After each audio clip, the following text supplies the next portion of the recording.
everyone's fond of saying that coastlines and forest distributions and all this stuff are fractal. Well, doesn't this imply that there is then a global fractal? There is a fractal dimension which, when you feed it into your computer and wrap the data around a sphere, the continents and oceans of Earth should appear. And in principle, again to the absurd level, you should be able to then telescope in on that portion of this data that is wrapped around the sphere that corresponds to Northern California. And on your computer screen should appear Esalen hung on the cliffs of Big Sur, with us sitting in a room inside discussing the matter. Rupert, Terence, I'm Ralph. So, creation, imagination, my mask is chaos.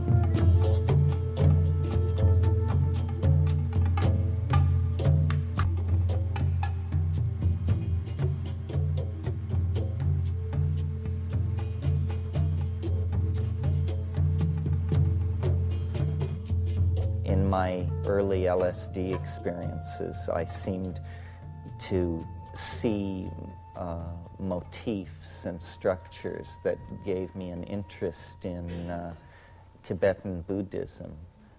And I went to India with the intent of studying the Tibetan language, and quickly found that the whole thing was just overwhelming, and that I was just, a human atom in the sea of India, and that the notion of encompassing or understanding what this was clearly the task of a lifetime.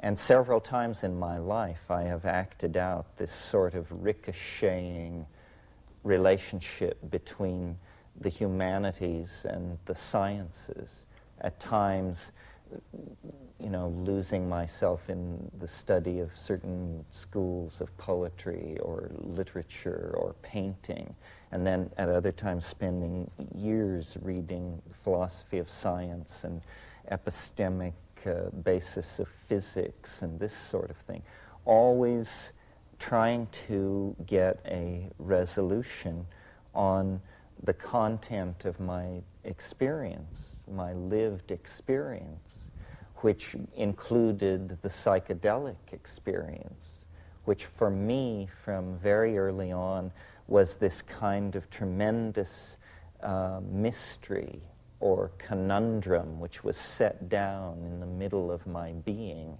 And it still continues like that. I keep returning to that, testing all the ideas against the fullness of experience.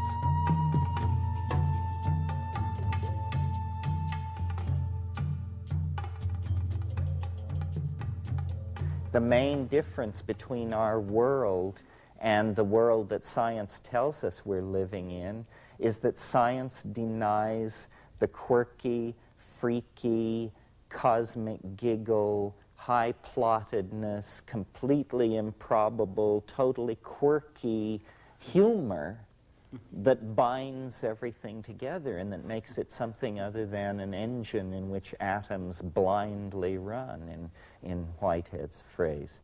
Schrödinger brilliantly anticipated the discovery of DNA, and then Joseph Needham and L.L. White, and, Eric Jantsch should be mentioned, actually, as a precursor of us all, I think. I mean, Eric Jantsch was a great pioneer, a great soul, and he saw very deeply into whole systems, as did Ilya Prigozhin, the Belgian thermodynamicist.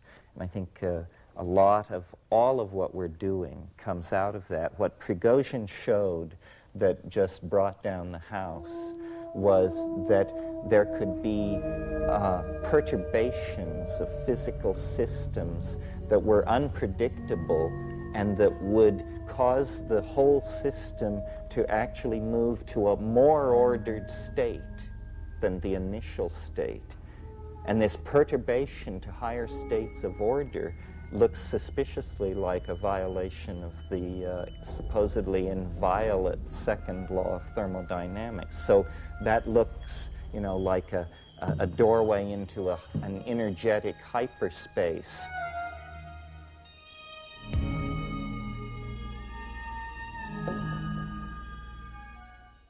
Well, when A New Science of Life came out in 1982 in America, it came out a year earlier in England, I came to California because it was published in Los Angeles. I found myself here at Esalen. I found an extraordinary new range of things going on I hadn't known about. And when I was in San Francisco, a friend who I knew from Europe said to me, just the day before I left, there's somebody you must meet. He's called Terence McKenna. I didn't know much about Terence, so I went up there, and in this large 1956 Buick, we headed off into the woods in Sonoma County, where Terence lives. And there I met both Terence and Ralph, who was there for the day. I found that part of my interest in these other realms of reality, of course, like many people in this room, was stimulated by experience with psychedelic substances. This was before I went to India. When I arrived in India, I found that India is a kind of psychedelic realm anyway. You know, it's just an amazing place. So in Terence, I found somebody who knew about that whole realm, who shared with me an interest in India, since it played an important part in his development, and who had views about the nature of reality which complemented my own in an extraordinary way. My own theory is about memory and habit in nature. Terence, I found, had developed a theory about novelty and creativity in nature, a theory about the quality of time and the creative process as it is related to the ongoing flux of events. And Ralph had a kind of mathematical theory which was just the kind of thing that the view of nature I was trying to develop needed, the idea of nature being drawn by goals or attractors. In the mathematical science of dynamics, there's this model of of reality being pulled from ahead by things called attractors. It's a teleological, animistic view of nature, which dressed up in the guise of mathematical models, which I found most fascinating. And so for me, the meeting with Ralph and Terence was a step further towards seeing how one could begin to dream of a world in which nature was seen as alive, in which the imagination permeated all reality, in which animals and plants are seen as part of the living texture, the living components, the cells in the life of Gaia, and Gaia in the life of the cosmos as a whole. In fact, a view of the world as alive, which recalls in some respects the old cosmologies of the ancient world, where the cosmos was seen as a living organism, where they thought of the whole cosmos as having a soul, the soul of the world, the anima mundi. So I was brought up in a field of music, but I was attracted to mathematics early. And when I was 14, I played in the State Symphony. After that, I started in mathematics, and I became a professor at Berkeley when I was 23. I had an easy way in mathematics, and the way the system works, the carpet is unrolled in front of you. You know, you have a few choices, but basically before you even know what's happening, the carpet is unrolled, and you're down the runnel into whatever you can do that's useful to the system. In this process, I lost nature. But there was a great gain because I love it out there. I love to be off the planet. I always did. And to this day, I spend very little time on planet Earth. So it went on in this way. And by 1967, I was a professor at Princeton. I had written 3 books on mathematics that you need a microscope to read. And I had been studying for a long while chaos, but we didn't call it chaos then, and we didn't see in it any role in the natural world or in social transformation or in the evolution of consciousness, because we didn't think about anything out there. So one day after my third book was done and I was exhausted, and I looked up and all the students were out in the courtyard demonstrating about the Vietnam War and to open the university to women students and so on. I said, what exactly is going on? Here, they said, take this.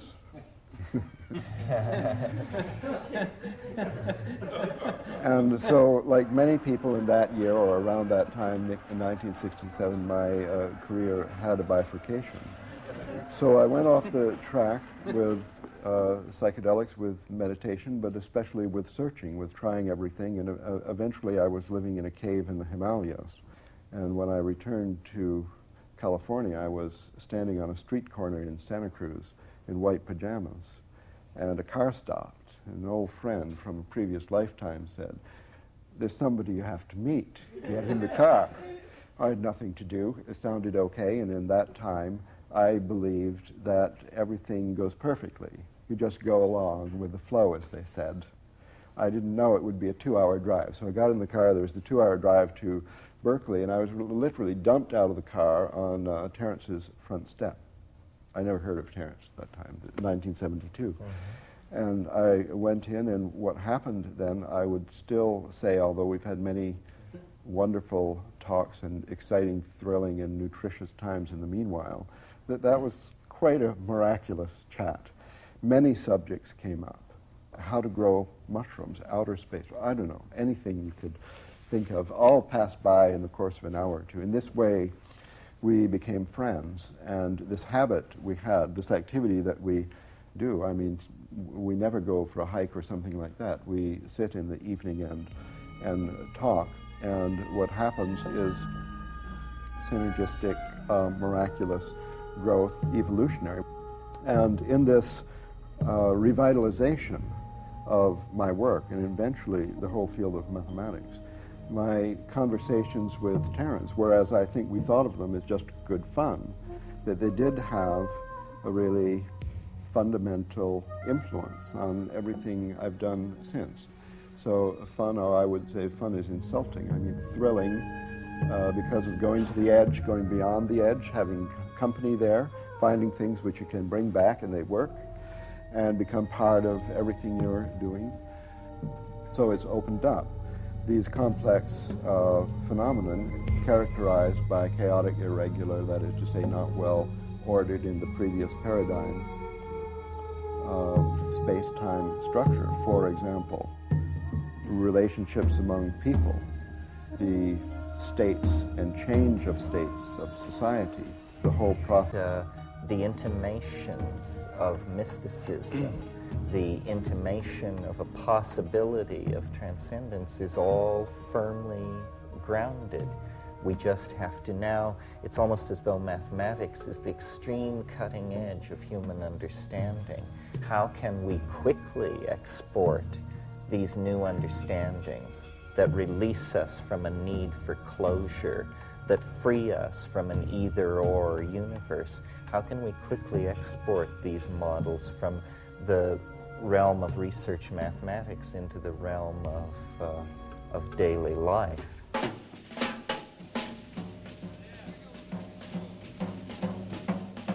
I really see it as politics, almost at the viral level, that we are trying to create new languages and new concepts, and not only create them, but teach them to you, and we ourselves repeat them over and over again, and you feed back into this, and then we refine the mean, and then a mean is like a gene. It can be replicated, and we have not seen language as the playing field of the creation of the new paradigm, but that's really where it is. We can transform ourselves no more quickly than we transform our language. And the way we transform our language is by really pushing on the envelope of the act of communication. You know, the caterpillar in Alice in Wonderland says, say what you mean and mean what you say. I do. I'm a biologist by background. I studied biology because I was interested in animals and plants. And when I was studying it at Cambridge, I began to have terrible doubts about what I was doing, because everything that really interested me about animals and plants somehow vanished when I got into the biochemistry laboratories. I was majoring in biochemistry, and I did a PhD in biochemistry there. But there's a curious thing about biochemistry. You're doing biochemistry to study the molecular basis of life. Yet the very first thing you do in the laboratory is kill whatever you're studying, grind it up, extract the enzymes, and then in a test tube study the properties of some of these molecules extracted from this killed organism. And it began to occur to me that perhaps this wasn't the best way to understand life. But I didn't quite know what to do about it, because everybody else thought it definitely was the best way to study life, and in fact there was no other valid way. So this set me thinking, and I began to see that the science of biology could be reformed, that this idea that living organisms are truly alive rather than being just machines. That's the official doctrine. The mechanistic theory says living organisms are just complicated machines. Believe it or not, still the official doctrine of academic biology and academic medicine. These ideas went on developing. I then saw how I could bring them all together in a synthesis and into a new way of seeing how biology could be done. And I wrote a book while still in India called A New Science of Life. In it, the basic idea I'm suggesting is that there's a kind of inherent memory in all kinds of animals and plants. Each species has its own collective memory. So each member of the species draws on this collective memory and in turn contributes to it. The instincts of animals, for example, the behaviour of cuckoos, the spinning of webs by spiders, are like a memory, a habit of the species. This inheritance takes place by the process I call morphic resonance, by a kind of invisible, intangible memory, a kind of resonance between present and past organisms of the same kind. The same theory helps explain how our own memory works, by a resonance between our own past and our present states. It leads to the idea that our memories aren't stored in our brains, but that we're tuning into them by this process of morphic resonance.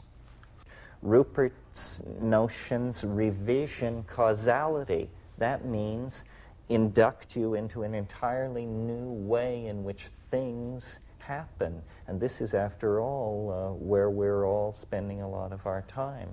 The models that Ralph is working with show that the world is not an engine running down toward a heat death, but a tremendous kaleidoscope of unpredictable, creative, open-ended activity on every level. I mean, it's really a dazzlingly kaleidoscopic vision. It's like a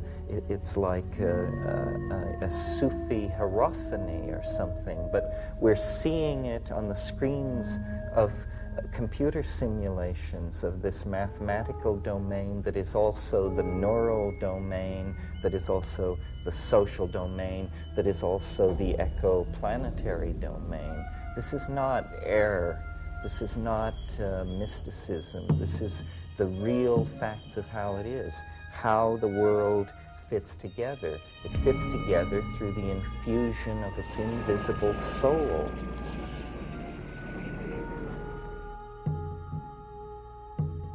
If nature is evolutionary, if all of nature is evolving, what about the eternal laws of nature, which scientists have taken for granted for so many centuries, concepts going right back to Pythagoras and the ancient Greeks? Were all the laws of nature there before the Big Bang? Well, if they were there before the Big Bang, where could they possibly be? There was nowhere to be, there was no universe. So if the laws of nature were all there before the Big Bang, then they must be non-physical, idea-like entities dwelling in some kind of permanent mathematical mind, be that thought of as the mind of God or just the mind of a kind of disembodied mathematician. They were thought to be permanent and all there before the universe. This assumption is still held by most of our modern cosmologists. It's something that physicists have not yet begun to question seriously. But as you can see, it's like an idea that's had the carpet taken from under it. It's sort of hanging over an abyss. Because there's no real reason why we should assume the laws of nature are permanent in an evolving universe. If the universe is evolving, then the laws of nature could be evolving as well. And in fact, the very idea of the laws of nature may not be appropriate. It may be better to think of the habits of nature evolving. The Big Bang is like the cracking of the cosmic egg. That's its mythological correlate, the notion of the ancient mythological idea of the cosmos beginning through the hatching or the cracking of an egg, followed by the growth of the organism that comes out. It's an embryological metaphor. And we now have a kind of developmental model of the whole universe. It's like a developing organism. It's not like a machine at all anymore. The universe is a growing, developing organism, which is differentiating within itself, forming new forms and patterns, an evolutionary process that on Earth has given rise to all the forms of animal and plant life, all the different kinds of microbes, to ourselves, and to the many and varied forms of human culture. A theory of evolutionary habits demands a theory of evolutionary creativity. How can we understand the creativity that's given rise to new ideas, to Beethoven's symphonies, to theories in science, to new works of art, to new forms of culture, to instincts in birds and animals, to the forms of flowers and plants and leaves, to the many kinds of rocks and crystals, and to all the forms of galactic and stellar and planetary organization? What kind of creativity could underlie all those processes? One is the materialist view that says the whole thing is entirely due to blind chance, that there's nothing but a kind of darkness of blind material processes going on, and then by blind chance, new things happen. The other model for understanding creativity, I think, is provided by our own imaginations. Our imaginations are not full of fixed Platonic ideas, which are always the same, like Platonic minds. They're ongoing, changing, dynamical processes with a kind of creative richness that always surprises us. So the question is, if nature is alive rather than dead, if the universe, if the Earth have a kind of mind or soul of their own, if living organisms are in some sense mind-like, or if there's a mind-like process at work in nature, then how does this express its creativity? And so then the question is, could this creativity in nature be a product of the imagination of Gaia, of the Gaian mind? Could it be a product of the cosmic imagination?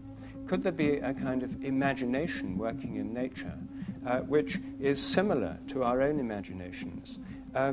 Could our own imaginations be just one conscious aspect of an imagination working through the whole natural world, perhaps unconsciously as it works underneath the surface of our dreams, perhaps sometimes consciously?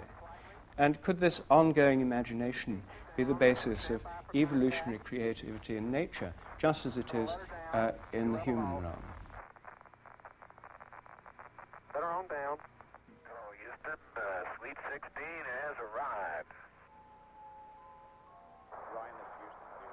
How would it be, or is it credible that perhaps what the universe is a kind of system in which more advanced forms of order actually influence previous states of organization?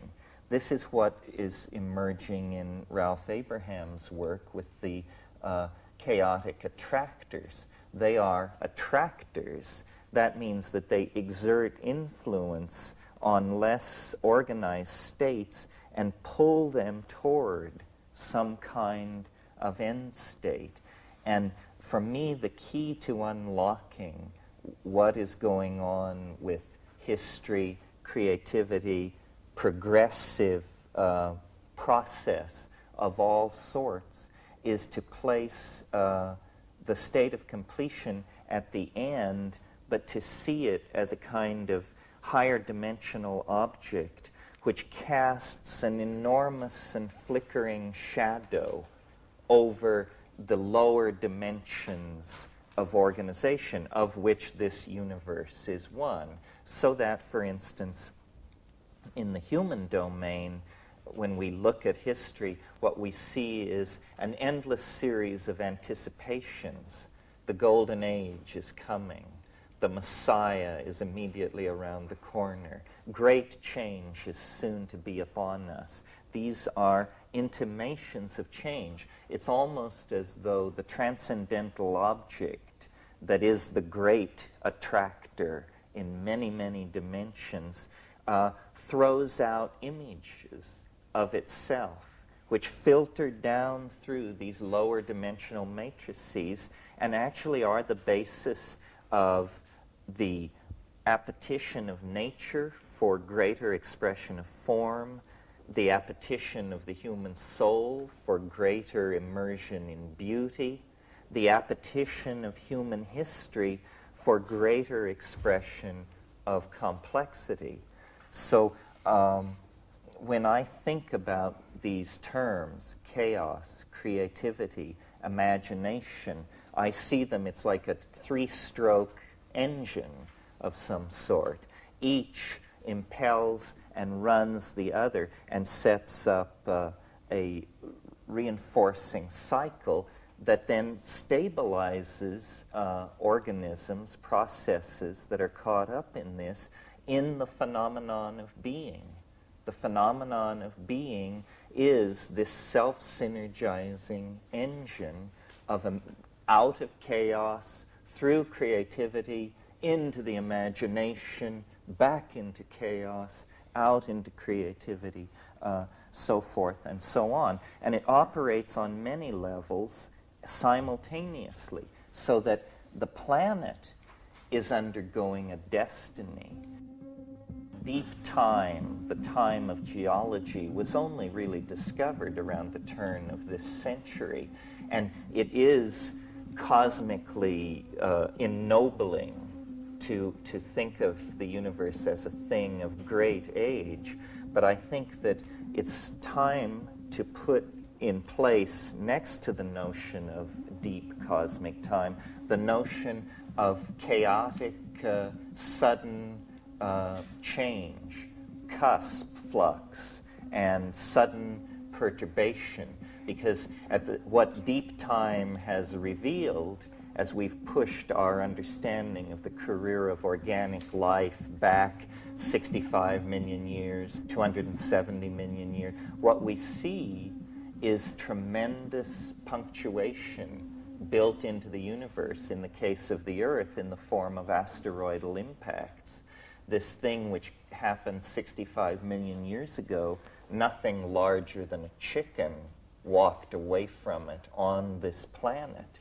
So there's a strange paradox where taking deep time seriously, the message of deep time is you may not have as much time as you thought, that the universe is dynamic, capable of turning sudden corners.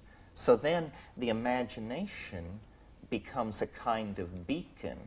The imagination is, as it were, a scout sent ahead, or something which has preceded us into history, and in fact is a kind of eschatological object. It is shedding influence, the morphogenetic field, if you wish. If the morphogenetic field is not subject to the inverse square law of decreased influence over distance, then I, as a layman, don't see why, Rupert, we couldn't locate it at the conclusion of process.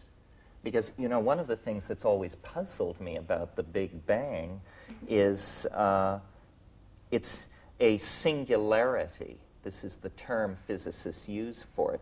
This means theory cannot predict it, and yet it is necessary to make everything which follows from it happen.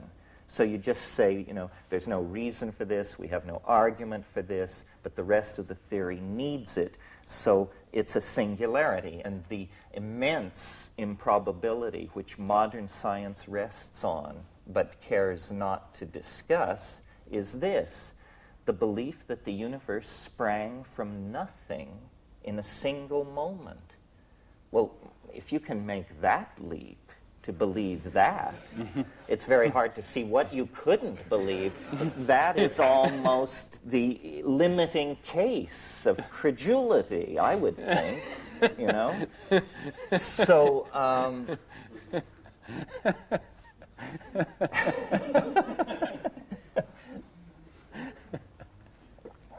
so in order to save the phenomenon, I would propose a different idea that, I think it is eminently reasonable, and it is that as the complexity of a system increases, so too does the likelihood of its generating a singularity or an unpredictable perturbation.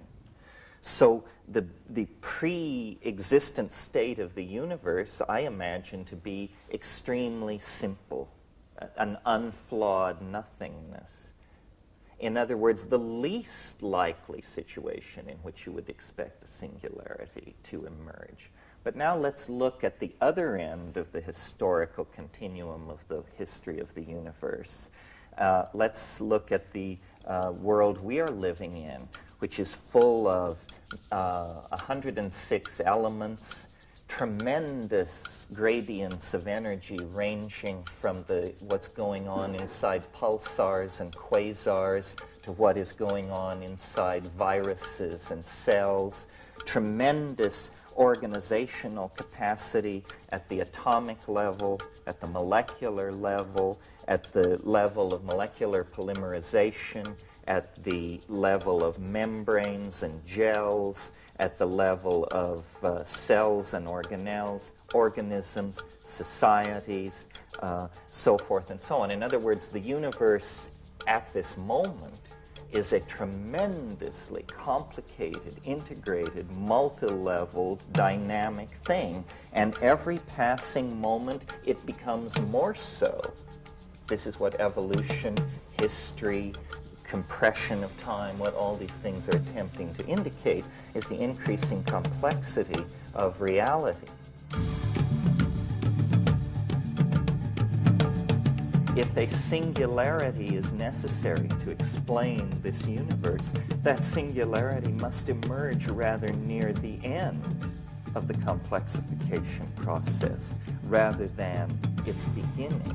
You see, we simply have to reverse our preconceptions about the flow of cause and effect, and then we get a great attractor that pulls all organization and structure toward itself over several billion years.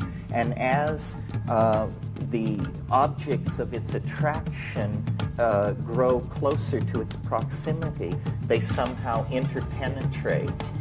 They set up standing wave patterns of interference. New properties become emergent, and the entire thing complexifies. Well, to my mind, this is the divine imagination. This is what Blake called it. This is the only way I can conceive of it. Time is the theater of God's becoming, but it's also, from the point of view of a higher dimensional manifold, a kind of fait accompli.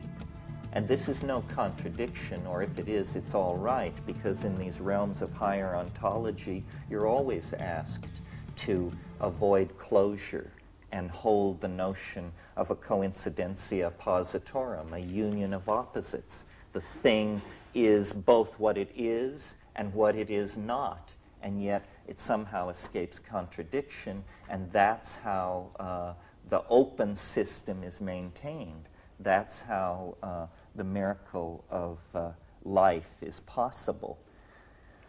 So I sort of think of the divine imagination as the class of all things both possible and beautiful. It's a kind of reverse Platonism. The attractor is at the bottom of a very deep pit into which all phenomena is cascading. What is taught in modern universities these days is that these tracks in the snow are going nowhere. The technical term is trendlessly fluctuating. And we're told that history is this kind of process. It's trendlessly fluctuating. It goes here, it goes there. It's called a random walk in information theory. It means you just wander around. And, well, it's very interesting. Now we begin to see through the marvel of the new mathematics that random walks are not random at all.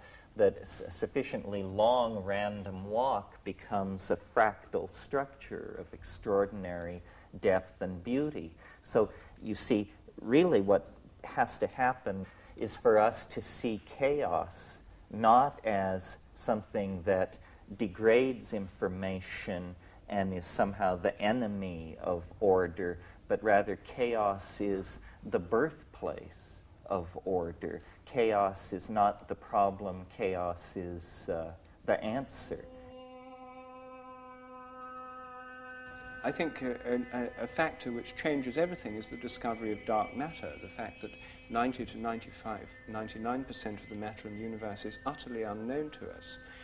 This recent discovery effectively tells us that the whole cosmos and every material thing in it has a kind of unconscious, a material unconscious, an unknown dark realm which conditions everything that happens, the shapes of the galaxies, their interactions. Is Gaia, as it were, awake on the side that's in the sunlight, and in the side that's in the darkness as it rotates, dreaming? At night, are the plants, the animals, the whole ecosystems, the oceans, in some sense, in the dream state, when dreams and spontaneous images of what might be possible come to them? So, is there a kind of Gaian dreaming, and does it happen on the night side of the planet? What would the Gaian mind feel like? What form would a Gaian dream take, or what form would a Gaian psychedelic experience take? The psychedelic experience, it's preposterous to attempt to analyze it in terms of human motivation at its intense levels. It seems rather to be an ontological reality of its own that the human being has simply been privileged to briefly observe. But it says no more, your deep psychedelic experiences say no more about your personality than that the continent of Africa is making a statement about your personality. They are, in fact, independent objects. To my mind, the divine imagination, or the imagination, is the source of all creativity in our dreams, in our psychedelic experiences, in the jungles, in the currents of the ocean, in the organization of protozoan and microbial life. Wherever there is large-scale integration, rather than simply raw physics, but integration of laws of physics, integration of properties of membranes and electrophoresis and this sort of thing. It is the creative principle.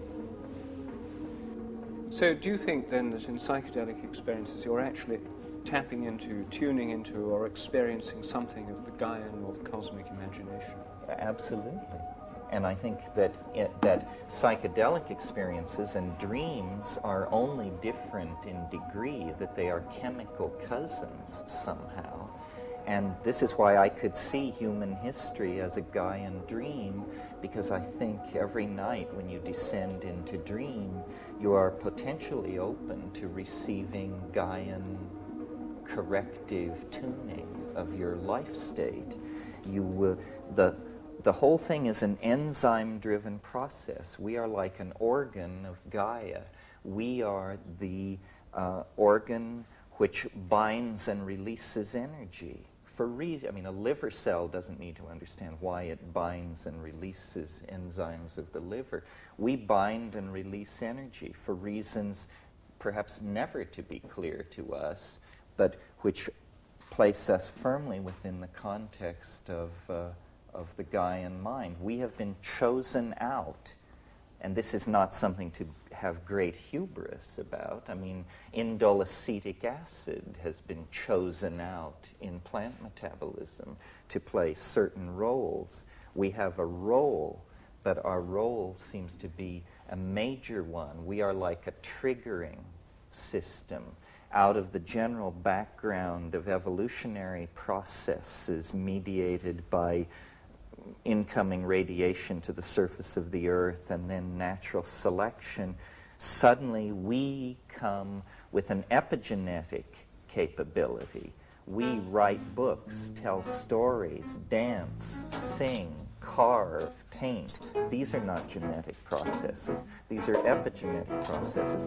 And they bind information and express the Gaian mind very well. As an example of how willing I am to introduce or to entertain this idea concretely, I've been talking to a lot of people about ecological crisis and the fate of the world and this sort of thing. Well, imagine in hindsight the wisdom that we would impute to Gaia if we were to suddenly realize that what is happening on this planet is that nature knows that the sun is going to explode. And what we are is a kind of response to the anticipation of a wounding that 50,000, 5 million years ago, the geo-heliocentric relationships began to vibrate out of tune. And as a consequence of this, a species was called forth that could organize an escape. And we are it. In other words, we are in a divine play.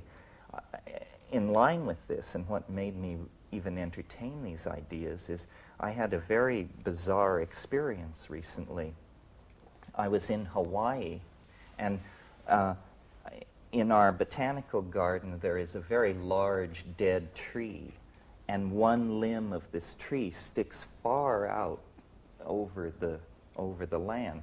And Banisteriopsis capi, a large hallucinogenic South American vine, is planted at the bottom of this tree.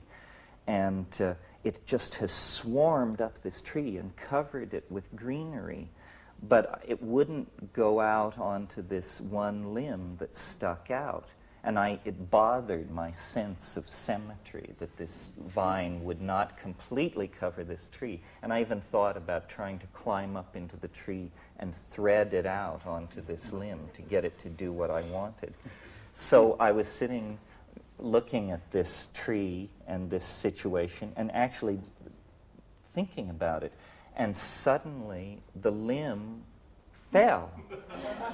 It broke off. And then I thought, the vine sensed that it was unstable. It would not invade this domain that it sensed was structurally unstable. Well, then I said to myself, but how could it? What is the mechanism of this sensing of instability? And a friend of mine said, well, perhaps the wind impacts on weakened wood differently than on unrotted wood, and perhaps rhythms in the tree tell it to stay away from him.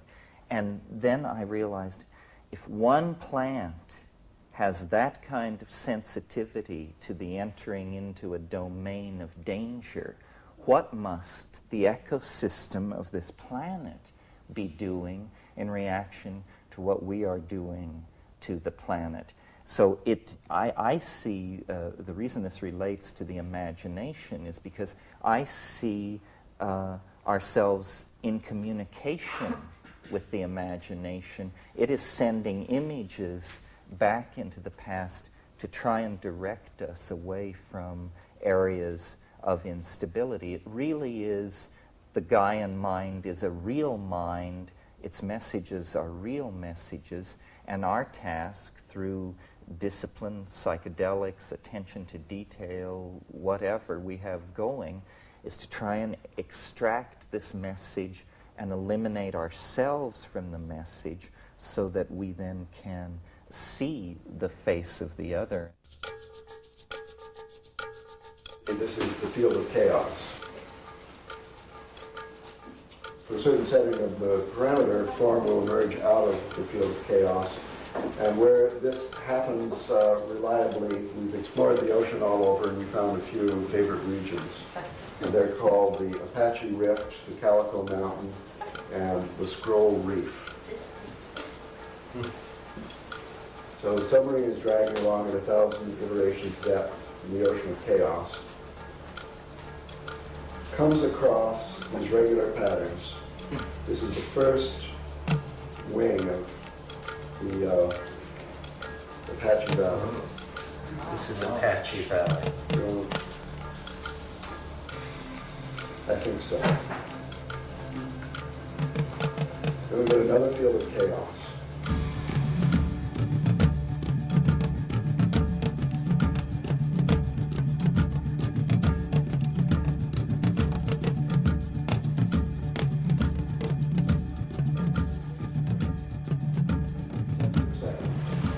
This is Calico Mountain.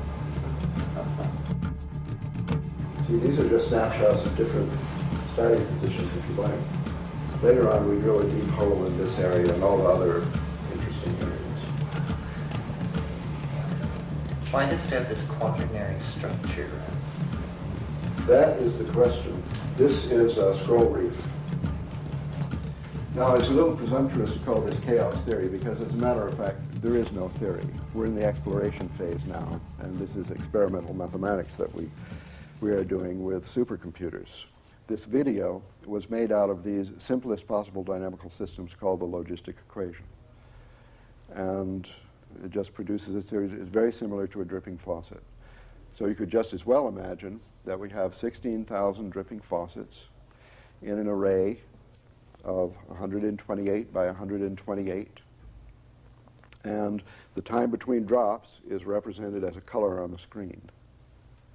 Now, do you think that if you had 16,000 dripping faucets, you could get out of them a pattern like Calico Mountain? It relates to waterfalls, for example, when the spray comes off the waterfall. And here's another example of a chaotic system. Could you write some equations and obtain a computer program that simulated the spray from a waterfall? I doubt it.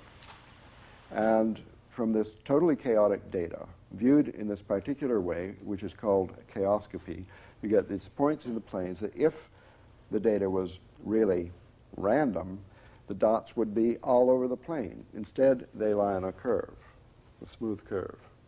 And that is called the chaotic attractor. Well, it happens. I mean, there's a lot of theory behind this, enough to suggest that it's not some kind of artifact. No matter what kind of artifact it is, it's an interesting artifact. And I guess I'd like to call this a mathematical law.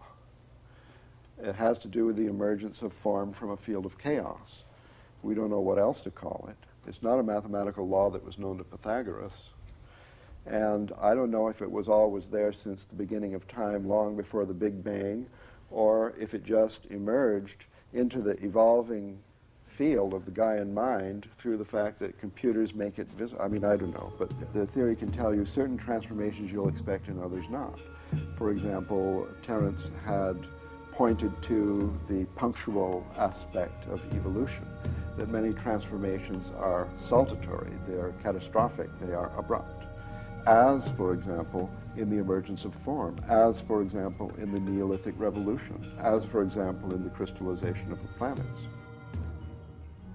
As the temperature drops in the developing universe, according to standard models, more and more form comes into being. First you get atoms, then stars and galaxies condense, then you get solar systems, and through the cooling of matter you can get planets. The planets are the cooled remnants of exploding stars. The elements in us and in our planets are stardust, formed from supernovae. One way of looking at this is to see the expansion and cooling process, and indeed the flow of events, as being, thinking of it in terms of the flux of energy. And one of the great unifying concepts of 19th century physics is a unified conception of energy. Now, it's not entirely clear what energy is. Energy, in some sense, is the principle of change. The more there is, the more change that can be brought about. It's, in a sense, a causative principle. And it's a causative principle which exists in a process. In this process, the energetic flux of the universe underlies time, change, becoming, and the flux process itself seems to have an inherent indeterminism to it. This flux process, the universal flux, is organized into forms by fields. Matter is now thought of as energy bound within fields, the quantum matter fields and the fields of molecules and so on. And I think there are many of these organizing fields, the morphic fields. And nature is the theatre of these habitual fields organizing the indeterminate flux of energy. And the fields themselves, by having this energy within them, have this indeterminate quality too. So even organized systems of a high level of complexity still have this probabilistic quality. The fields that organize this energy to give rise to material and physical forms are themselves probabilistic. Chaos is never eliminated. There's always this indeterminism or spontaneity at all levels of organization. So there's a formative principle, which is the fields, and there's an energetic principle, which I think has the chaos inherent in it. It's a kind of change, which left as pure change would be chaos. One way of thinking of these is in terms of the Indian notion of Shakti as the energy indeterminate principle, and Shiva as the formative principle, working together in a kind of tantric union to give the world that we know. All creation begins in chaos, progresses in chaos, and ends in chaos. And in Hesiod, this word chaos appears in a piece called Theogony, which is a theogony, that is to say, more or less a creation tale, but the stories of the creation of the gods and goddesses one by one. Well, they're not gods and goddesses, really. They're abstract principles. And the three main ones are chaos, Gaia, and Eros. And they're the most abstract, earliest proto-concepts of sky, earth, and the creative tension in between. Now, the meaning of chaos, the first time the word appeared in literature, has got nothing whatsoever, apparently, superficially, to do with what we mean by chaos in the English language and in ordinary life. It meant only, to Hesiod, according to the lexicon, the gaping void left, sort of the gaping void between heaven and earth, out of which the creation came. So creation out of chaos, yes, but the chaos did not mean disorder or anything negative. It only meant this gaping void. Well, after understanding that, you look up, you think of these different interpretations, sky, God concept, the gap in the opening and so on. When you look at the sky, the most obvious chief characteristic feature of the sky is the Milky Way, and it does appear as a kind of a gap between this and that, the royal road of the gods traveling between the underworld and the overworld. Understanding that, you can then connect the word with an earlier word, concept, or god or goddess, meaning the same thing as what you visually see represented in the Milky Way itself, and that is, in one of its most popular representations, Tiamat, the goddess of chaos, from Enuma Elish, the creation poem, the greatest epic poem of Babylonian literature, discovered in the library of Ashurbanipal at Nineveh. Recent discovery. There was this story of the origin of the gods and the creation of the world by Tiamat and Apsu, the god and goddess of chaos, who lived in the water, one more sweet water and the other salt water. And they created then the whole pantheon and the whole world and so on. But eventually along came Marduk. Marduk was a younger generation of gods, in the next generation. And there was a conflict between the older and the younger gods over how the world ought to be run.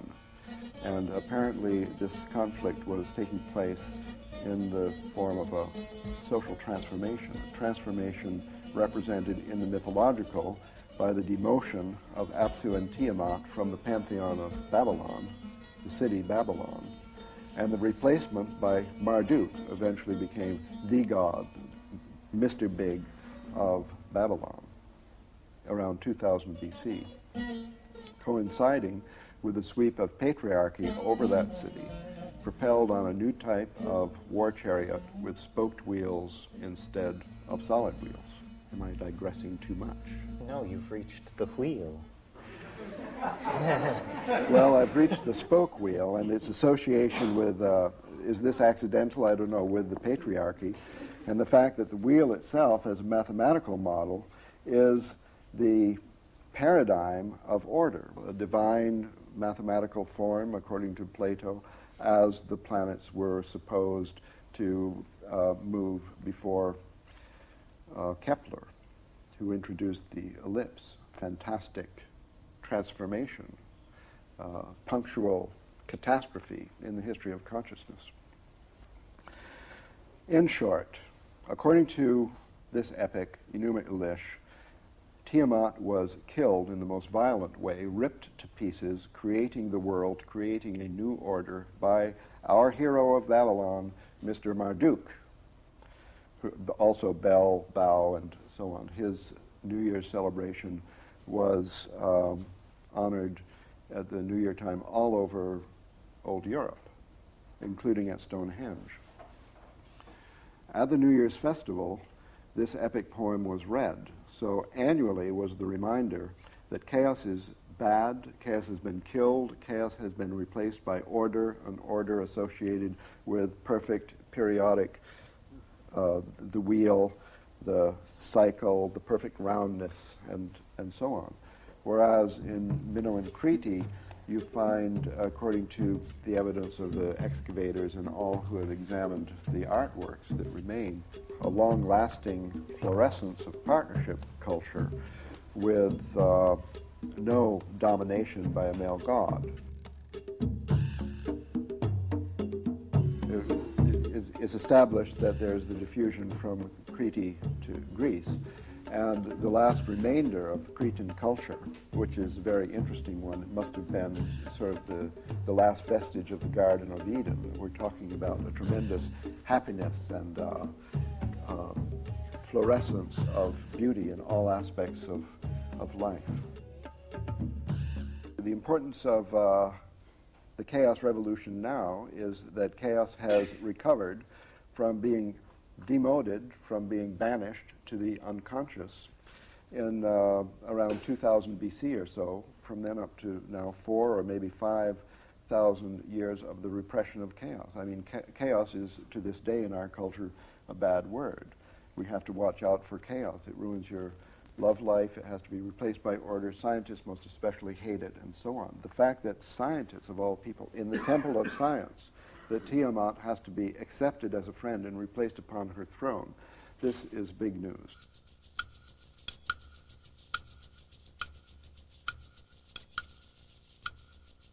I believe that the importance of the psychedelics is primary here, and that it doesn't simply have to do with the fact that they synergize cognition, which they do, and the synthetics as well as the natural ones. But it's deeper than that. It's that we have a secret history, knowledge of which has been lost to us and only is now recoverable in the light of the kind of mindset that becomes possible to us if we accept the new paradigm. And what this secret history is and has to do with, and how it relates to the Gaian mind and the world soul, is that we are the victims of an instance of traumatic abuse in childhood as a species, because a symbiotic relationship with the world-girdling intelligence of the planet, which was mediated through plants, through shamanism. I mean, it wasn't an abstraction, it was an experience, was eventually broken up and disrupted by progressive climatic drying of the Eurasian and African landmass. And so this is literally the fall into history, the expulsion from Eden. All these primary myths of a golden age found and lost have to do with the fact that once we lived in dynamic balance with nature, not as animals do, but as human beings only could, but in a way that we have now lost. Well, how have we lost it, and what have we lost? How we have lost it is the way in which these psychoactive compounds that were being brought into the diet were acting is they were psycholytic upon the formation of the ego. They literally suppressed the formulation of the formation of the ego and promoted instead collectivist, tribal, partnership values which were operating intuitionally in a resonance relationship with the feminine vegetable matrix of the planet. In other words, nothing was verbalized, everything was felt, everything was intuited. And regularly at the new and full moon, these small groups of hunter-gatherers, later pastoralists, gathered and took these hallucinogenic plants and dissolved boundaries and engaged in group sex and annealed, a new word that we've brought in here, annealed the irregularities that had cropped up in people's personal self-imaging in the interval since the last session. And this kept everything grounded on the plane of that which is important, i.e. the values of the group, of the species, of dynamic balance with the ecosystem, and so forth and so on. Well, when this was disrupted and the supplies of these plants were diminished and new religious forms arose and the time between the great festivals grew longer and longer, the ego begins to take hold, first as a kind of cancerous aberration, but then quickly becoming a new style of behavior, which quickly then eliminates all other styles of behavior by suppressing access to the chaos. And this is the point I want to make, that there is between the ego and full understanding of reality a barrier, a problem, the fear of the ego to surrender to the fact of chaos. Chaos is what we have lost touch with. This is why it has been given a bad name, because it is feared by the dominant archetype of our world, which is the ego, which clenches, because its existence is defined in terms of control. And the furious modeling process, and this will now sound like a knock on modeling, the furious modeling process that the ego endlessly carries out is an effort to fight the absence of closure. The ego wants closure. It wants a complete explanation. The beginning of wisdom, I believe, is the ability to accept an inherent messiness in your explanation of what's going on, because nowhere is it writ that human minds should be able to give a full accounting of creation in all dimensions and on all levels. You know, Wittgenstein had this idea that philosophy should be what he called true enough. And I think that's a great idea. Let's just make it true enough, because that's as true as it can be gotten. Well, so the imagination is chaos. New forms are fetched out of this chaos. For me, the creative act is the letting down of the net of human imagination into the ocean of chaos on which we are suspended, and the attempt to bring out of it ideas, to bring out of it, sometimes, and this is my model for the psychedelic experience, that it is the night sea journey, that it is the lone fisherman on a tropical sea with his nets, and you let these nets down, and sometimes something tears through them that leaves them in shreds, and you just row for shore and put your head under your bed and pray. And at other times, what slips through are the minutiae, the minnows of this ichthyological metaphor of idea chasing. But sometimes, you actually can bring home something that is food for the human community, that we can sustain ourselves on and go forward. So we haven't talked that much about art and aesthetics, but I think in the human world, the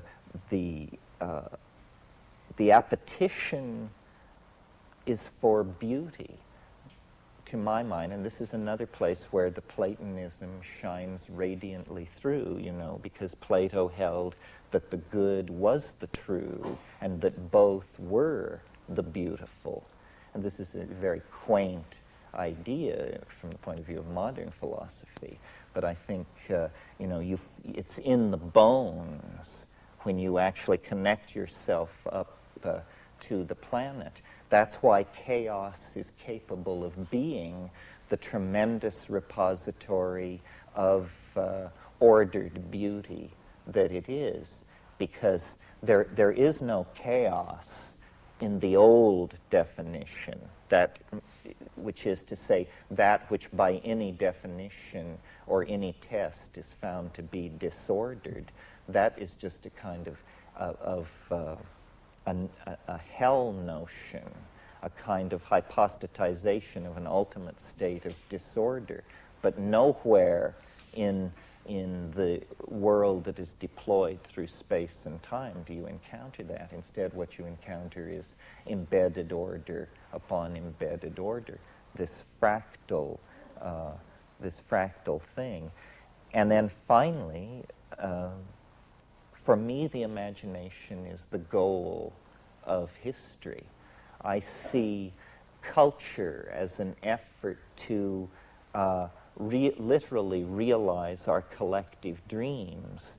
And, it's on a very crude level when it's you make your mask and I make my mask and then we dance around together. And it's even at a very crude level when it's you design your shopping mall and I'll design my World Trade Center and we'll put them on the same piece of real estate. But we're coming now through media, I believe, through virtual reality and human-machine integration and this kind of thing, into a situation where the imagination is going to be something that we can share, that the path of mind through its own meanderings will become something that can be recorded and played back. We will have the possibility of living in our own past, or creating and trading realities as art. And art, as life lived in the imagination, is the great archetype which rears itself up at the end of history. Life in the imagination. The imagination is this auric field which surrounds the transcendental object at greater and greater depth as you approach the transcendental object. And as we now close distance with it, all of our cultural expression, all of our self-awareness is taking on this curiously designed quality. I mean, you must have noticed this, that the world is very heavily designed in a way that it never was before. Morphogenetic fields of great size and scope, which our international schools of architecture and design touch whole continents. Entire cities are given certain ambiances. This is the summoning of the imagination into the human scale. It's like a god that we wish to call down and draw to earth. I mean, this is why William Blake called it the divine imagination, because it is the four-gated city. It is the flying saucer. We are on a journey to meet this great attractor, and as we close distance with it, it is more and more a multifaceted mirror of our images of beauty. So it's like an ascending learning curve that becomes asymptotic, and at that point you're face to face with a mystery, a living mystery that is within each and all of us. It's the imagination that argues for the divine spark in human beings. It's absolutely confounding if you try to get biology to produce it for you as a necessary quantity. It isn't that. It's an emanation from above. It is literally a descent of the world soul into all of us. We then become the atoms of the world soul, and our channel to it is by closing our eyes and obliterating our immediate personalized space-time locus and falling into the imagination, which is running like a river through all of us endlessly, driven by the hydraulic momentum of the cataracts of chaos, which usher into the creativity of the imagination. I mean, these river metaphors are just endlessly applicable to this. The flowing of forces over landscapes, the pressure of chaos on the imagination to create creativity, and it's looping back into the same. I mean, these things are the icons for the world that wants to be.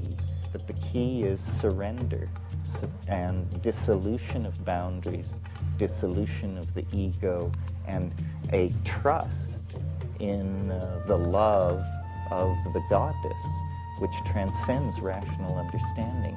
There will come a moment which will be an absolute leap into space, and we will simply have to have the faith that there is something waiting there, because the dominator style has left us no choice.